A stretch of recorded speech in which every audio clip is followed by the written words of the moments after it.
Eles começaram com pólvora. Cresceram com química. Hoje, influenciam o que você toca, o que é plantado, o que é fabricado e, em muitos momentos, até a própria guerra. Esta é a história da DuPont e dos segredos que, talvez, nunca tenham deixado o laboratório. Prepare-se, porque a história que vamos contar hoje não está nos livros didáticos. Tudo começa em 1802, nas margens do rio Brandywine, em Delaware. Um imigrante francês chamado Eleuthère-Irene DuPont, fugindo da Revolução Francesa, funda uma pequena fábrica de pólvora. Ele não era um aventureiro qualquer. Era um químico treinado por Antoine Lavoisier, o pai da química moderna. A qualidade de sua pólvora era superior a tudo que existia na América.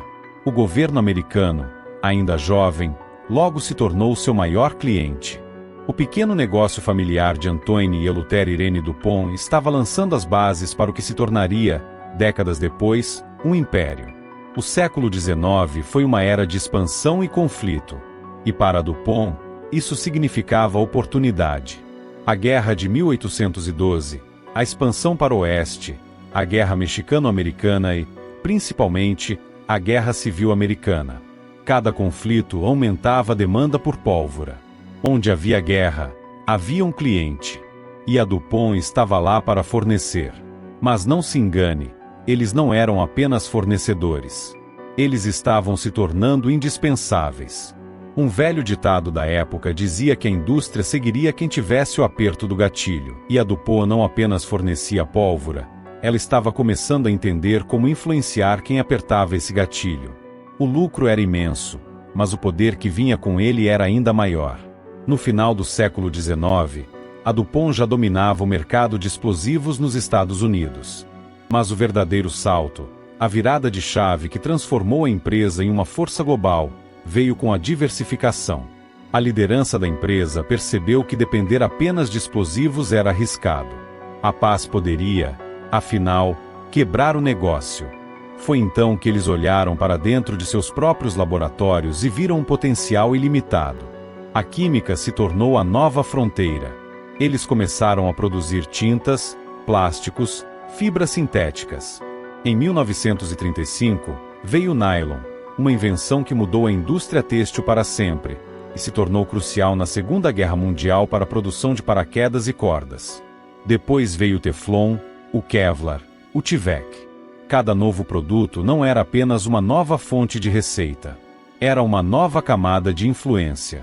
Eles não estavam mais apenas no negócio da guerra, estavam no negócio da vida cotidiana. De repente, a química deixou de ser uma mercadoria e se tornou estratégia pura. A DuPont estava em toda parte, da cozinha de uma dona de casa ao campo de batalha mais avançado. Com essa expansão, veio uma nova forma de poder. A DuPont não precisava mais esperar por guerras para crescer. Eles podiam criar seus próprios mercados, moldar as necessidades da sociedade. E eles fizeram isso com uma maestria impressionante. Contratos bilionários com governos, licitações para suprir exércitos inteiros, investimentos pesados em tecnologia de ponta. A DuPont não vendia apenas materiais, ela vendia capacidade. Vendia a possibilidade de um exército ser mais forte, de um país ser mais avançado. E os governos compravam. Eles se tornaram parceiros essenciais, consultores estratégicos em tempos de paz e, especialmente, em tempos de guerra. Mas como se protege e se expande um império químico tão vasto e influente? A resposta está nos métodos que se repetem ao longo da história das grandes dinastias. Primeiro, o financiamento de pesquisas em universidades e institutos, garantindo um fluxo constante de inovação e talentos. Segundo, o uso estratégico de patentes, bloqueando concorrentes e garantindo monopólios por décadas. Terceiro, alianças discretas com os maiores bancos do mundo, garantindo capital ilimitado para expansão e aquisições. E, talvez o mais importante, a presença silenciosa em conselhos de governo, comitês de defesa e agências reguladoras. Relatos históricos e arquivos privados, muitos dos quais permanecem lacrados até hoje, sugerem que a DuPont manteve canais de influência extremamente discretos. Eles não precisavam de lobistas gritando nos corredores do poder. Eles tinham seus próprios homens, executivos e consultores, em posições-chave. Pessoas que entendiam a linguagem da indústria e a linguagem do governo. Think tanks financiados pela empresa produziam relatórios que, coincidentemente, favoreciam as políticas que beneficiavam a DuPont. Era um jogo sutil, jogado nas sombras, longe dos olhos do público. Em tempos de guerra, alguns negócios não apenas sobrevivem, eles prosperam de forma extraordinária. A DuPont esteve presente em todos os grandes conflitos do século XX. Na Primeira Guerra Mundial, forneceram cerca de 40% de todos os explosivos usados pelos aliados. Na Segunda Guerra Mundial, foram ainda mais cruciais. Eles não apenas forneceram nylon para paraquedas e Kevlar para coletes, mas também foram peças centrais no Projeto Manhattan, o programa que desenvolveu a bomba atômica. A DuPont construiu e operou a planta de produção de plutônio em Hanford, um componente essencial da bomba. Eles não forneceram apenas material, forneceram conhecimento técnico que alterou o curso da história. Fontes que tiveram acesso a documentos desclassificados indicam parcerias técnicas profundas com órgãos estatais de defesa.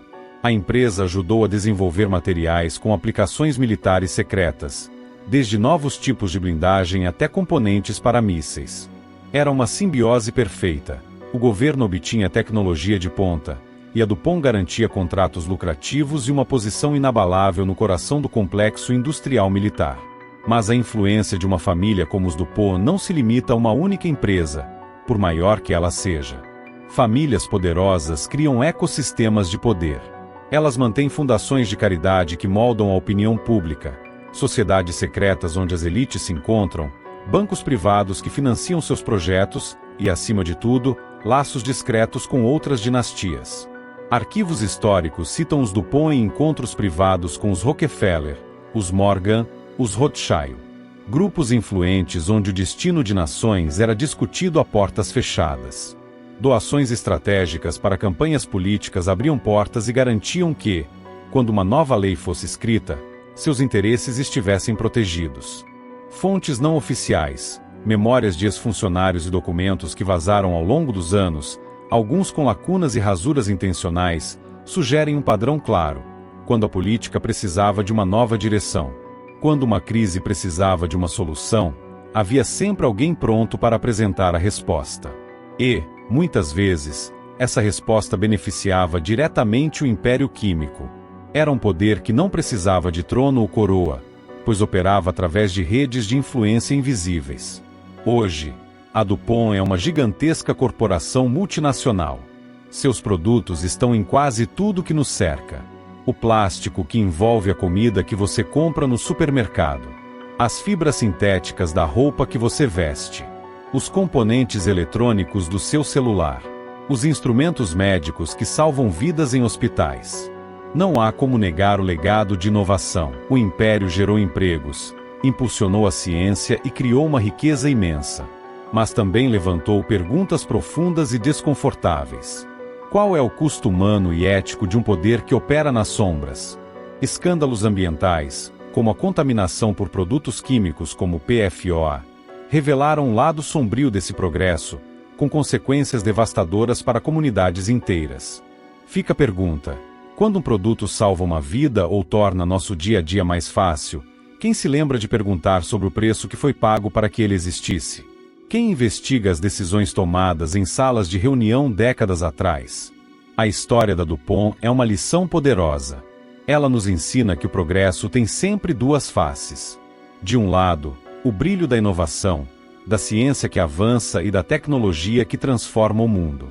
Do outro, a sombra dos bastidores, das alianças secretas, dos acordos de poder e das consequências não ditas. A história deles não é apenas sobre química. É sobre poder. O poder de criar, mas também o poder de influenciar, de controlar e, às vezes, de ocultar. E a história não termina aqui.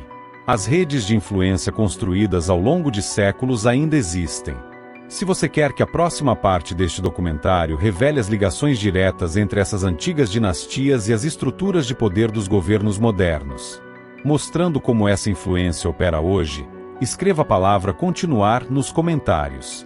Obrigado por assistir e até a próxima.